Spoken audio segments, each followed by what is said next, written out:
எங்க எகுத்த வீட்டில் ஒரு அக்கா குடி வந்திருந்தாங்கங்க. அவங்களுக்கு ஒரு கிட்டத்தட்ட 40 வயசு இருக்கும். அவங்க முடி என்னடானா கருகருன்னு நீளமாக அடர்த்தியாக இருந்துச்சுங்க. அவங்க யூஸ் பண்ணுற ஹேர் ஆயில் எப்படி பண்ணுறதுன்னு உங்களுக்கு சொல்கிறேங்க.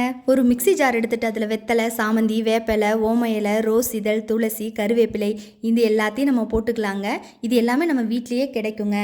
இது மட்டும் இல்லைங்க, இன்னும் செம்பருத்தி இலை, வெட்டிவேறு, ரோஸ்மெரி, ஜடாமான்சி, ஓமம், லெமன் கிராஸு, மிளகு, வெந்தயம், செம்பருத்தி இலை, கருஞ்சீரகம், குப்பை மீனின்னு இந்த எல்லாத்தையுமே போடுவோங்க. நமக்கு சில பொருட்கள் கிடைக்காது இல்லைங்களா, அதை நம்ம நாட்டு மருந்து கடையில் வாங்கிக்கலாங்க.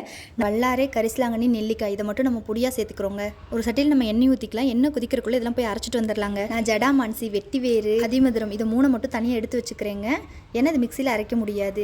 அது எண்ணெய் காஞ்சோன்னே அதை அப்படியே நான் போட்டு இப்போ நம்ம அரைச்சி வச்சுருக்கதான் எடுத்து எண்ணெயில் போட்டுடலாங்க. போட்டுட்டு ஒரு 5 மினிட்ஸ் கரமிச்சு நம்ம அந்த பொடியெல்லாம் இருக்கு இல்லைங்களா, அதெல்லாம் ஆட் பண்ணிக்கலாம். அது கூட நல்லெண்ணெய், விளக்கெண்ணெய் ஒரு ஸ்பூன் போட்டுட்டு உடனே ஆஃப் பண்ணிடணும், இல்லைன்னா கருகிருங்க. இதே பக்குவத்தில் லக்ஷ்மி ஸ்டோரில் ரெடிமேடாக பண்ணி தராங்க. உங்களுக்கு தேவைன்னா நீங்கள் வாங்கிக்கோங்க. இந்த ஸ்க்ரீனில் பார்க்குற வாட்ஸ்அப் நம்பருக்கு வாட்ஸ்அப் பண்ணுங்க. ப்ரைஸ் டீட்டெயில்ஸ் வேணும்னா கமெண்ட் பண்ணுங்கள்.